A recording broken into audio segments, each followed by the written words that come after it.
This is Arman Tsarukyan, and he recently defeated Charles Oliveira to secure his spot as the #1 contender in the lightweight division. Arman Tsarukyan now holds the top rank at lightweight in the UFC. Arman Tsarukyan is a real threat to anybody, okay? He is a tremendous fighter. I would say he's one of the best lightweights that we've ever seen because of his style, his ability, his composure inside the octagon, and so much more.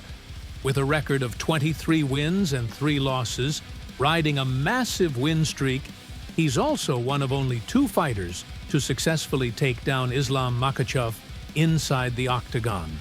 But he was able to mix it in and counter his wrestling and flow with him, which is impressive all on its own. Oh, look at that! Does that count? No. My goodness, what a scramble. Man. But when the UFC revealed an interim lightweight title fight, Arman wasn't included. He was completely left out. And it gets worse. He had to wait nearly a full year just to fight again. So the real question is, why? At UFC 311, Arman's opportunity had finally come.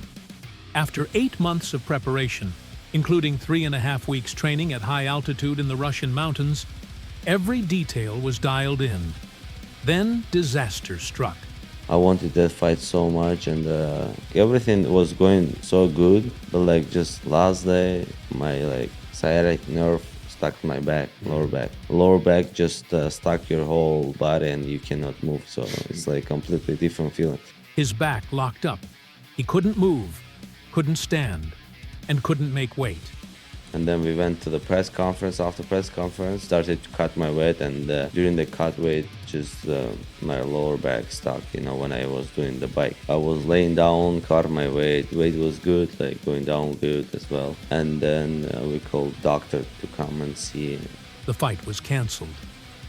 Dana White reacted in a harsh way. There was no instant rebooking, no second chance, and no sympathy. Arman Tsarukyan, what do you do with him at this point? I mean, do you automatically rebook him in the next title fight? Do you go back to the drawing board? No, he's going back to the drawing board. And you mentioned that you made all the cards up until the White House. Will Arman be on one of those cards? Off the top of my head, I don't know if he's on one of them. Probably. You miss opportunities sometimes, and he did. So we'll see how this plays out for him next year. Despite being the #1 contender, the entire lightweight division began moving forward without him. With voices like Dana and Joe Rogan suddenly claiming he didn't deserve a title shot, other fighters found their excuse.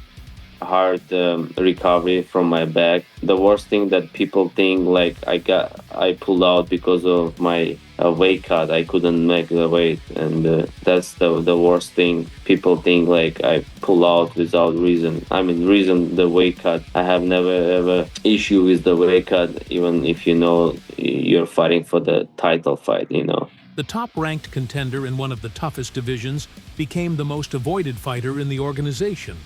But for Arman, it was just another obstacle. Born in Georgia, raised in Russia, and representing Armenia, his journey to the UFC was very different from most fighters. His father owned a successful construction business, meaning Arman grew up with wealth, luxury cars, and a lifestyle most fighters only see after making it big. As you know, I don't need money to survive, and just do what I like to do. To be from the rich family is good too. You don't rush and you take your time, and you can do whatever you want, and you don't think about money. Your head just focus on your fighting. Still, money didn't make him weak. He became a high-level wrestler before ever stepping into professional fighting. He also played hockey for 10 years and chased an NHL career. But corruption within the Russian junior system ended that dream, pushing him toward MMA. Even then, success didn't come easy.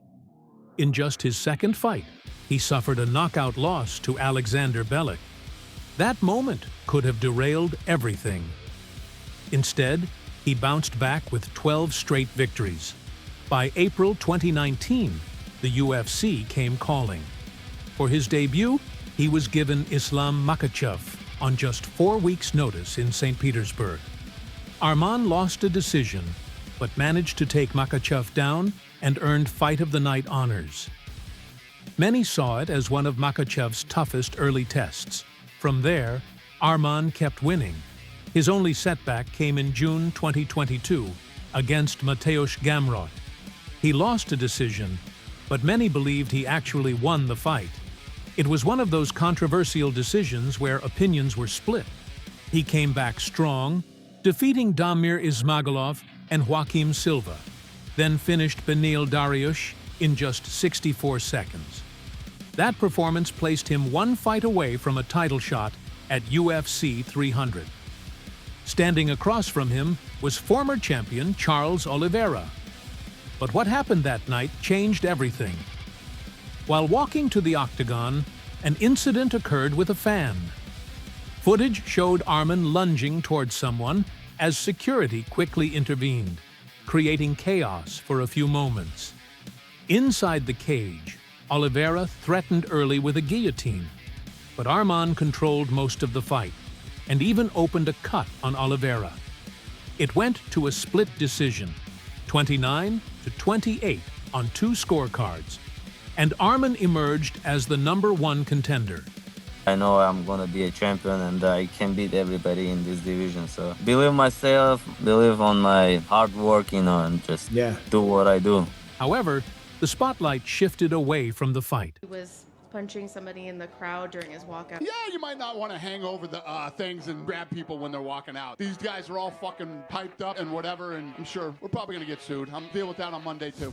The Nevada State Athletic Commission stepped in, withholding 20% of his purse, $31,600 out of his $158,000 earnings. On top of that, he received a $25,000 fine and a 9-month suspension, keeping him out until January 12, 2025. The UFC then scheduled UFC 311 for January 18, 2025. A rematch between Islam Makhachev and Arman Tsarukyan, 6 years after their first fight. It was the rematch fans wanted. But after pulling out, Arman found himself back at square one. No title shot, no clear timeline, and a division acting like he wasn't there. Then, in December, lightweight champion Ilia Topuria announced he needed time off due to personal issues, including a divorce and custody battle. The top story is Ilia Topuria essentially is no longer the UFC featherweight champion. Ilia Topuria has essentially vacated the featherweight title. So the UFC did what they usually do, create an interim title fight. The #1 contender should have been the obvious choice. Arman had held that position for nearly 2 years. Instead, the UFC booked #4 Justin Gaethje against #5 Paddy Pimblett for UFC 324. Arman wasn't even considered. They saying that headbutt, pull out, that I punch fan, but I didn't punch him. I just made him scared, and because of that. So I can just say yes and just wait my chance. Islam Makhachev publicly supported Arman getting the title shot. Daniel Cormier criticized the decision. Ariel Helwani spoke out as well. Arman himself accused the UFC of favoritism toward Pimblett, and that's when the avoidance became obvious. Paddy Pimblett claimed he'd fight Arman anytime, but Arman didn't buy it. I think if Paddy wins the interim belt, he'll try not to fight you. Yeah, UFC gotta push him probably. Really? And the UFC gonna try. So UFC loves him, right? How they gonna put me against it? Paddy's value comes from his personality and ability to sell fights, not his technical skill. Against Arman's elite wrestling, it's a nightmare matchup. The UFC knows this and wants to protect their investment. Even Ilia Topuria seemed to avoid the matchup, showing more interest in fighting Paddy or even moving up in weight. Justin Gaethje against Paddy Pimblett, me against Islam. Once I pass him, I get the title, and you put me against Paddy because I think that he's gonna. You think Paddy's gonna beat Justin Gaethje? Easy. Wow. Rather than facing the clear #1 contender. And it makes sense. Arman's 75% takedown defense, relentless wrestling pressure, and control make him a difficult opponent for anyone. Strikers struggle to keep distance, wrestlers can't dominate him, and grapplers have to deal with someone who survived Charles Oliveira's submissions. There's simply no easy path to beat him. When the UFC finally offered him a fight, it was a rematch with Mateusz Gamrot. Arman declined, seeing it as disrespectful to his ranking. In reality, the UFC was struggling to find anyone willing to face him. When he finally did return, he reminded everyone exactly why. At a UFC fight night in Doha, Qatar, Arman returned after 19 months, his longest layoff ever. Across from him stood Dan Hooker, a top 10 gatekeeper. During weigh-ins, Arman headbutted him in a tense face-off, forcing staff to separate them. Fortunately, Hooker wasn't injured, and the fight went ahead. Inside the octagon, Arman secured a dominant win with an arm triangle choke. It was clean, clinical, and showed zero signs of rust. He earned another performance of the night bonus, proving he was still elite, even without a belt. Yet still, no title shot. The UFC remained focused on the interim title fight between Pimblett and Gaethje. Arman had done everything right. Won fights, stayed ready, and dominated when given the chance. But none of it seemed to matter. I went there, just maul him and beat him so easy, choke him out, and then I was supposed to fight for the title. Yeah. Then they said, you're too dangerous to push you in the first card on the Paramount because headbutt, pull out, beat fan. That's why they said you gotta wait. And I said, okay, what I can do? Yeah. I'll just wait. I know my belt is not gonna be mine. I work every day because of that, so it is what it is. So during his time away, Arman made a different move. If the UFC wouldn't reward merit, he'd build popularity instead. He started appearing on Aiden Ross streams, training and grappling with MMA personalities, and collaborating on viral content. He even gained attention through mukbang-style videos, eating massive meals on camera. These moments went viral. I don't know if they did this on purpose. In fact, I don't think they did it on purpose. But I think that the byproduct of them not doing the right thing, which was putting you in this title fight on January 24th, has actually made you more popular and more beloved. In 2025 alone, he gained over 1 million new followers. Fans began seeing him everywhere online. What made it work was authenticity. He wasn't acting. He genuinely didn't understand Western streaming culture, which created natural humor. His real personality came through, and fans started to change their opinion of him completely. You cut off your mustache and then look like a Dagestani, so people might think you could wrestle like the Dagestani fighters. No, I want to look like Armenian fighter.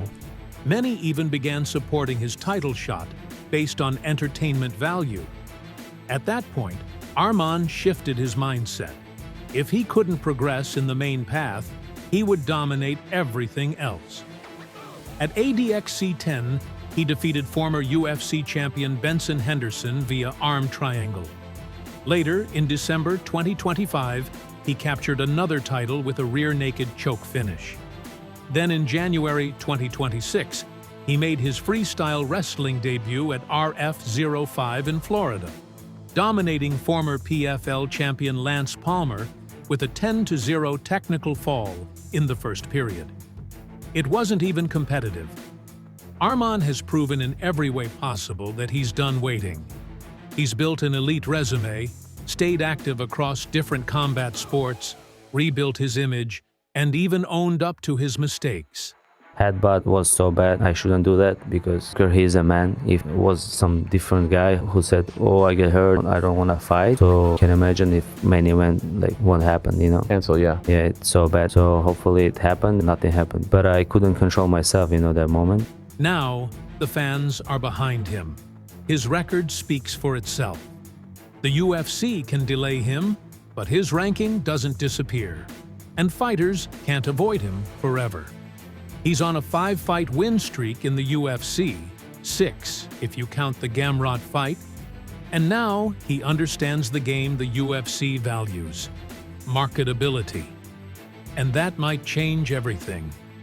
Because in the end, if the UFC won't give him the opportunity he's earned, all we can hope is that when Arman finally gets that call again, he's still the same fighter, still in his prime, still hungry, and that UFC politics don't end up ruining yet another career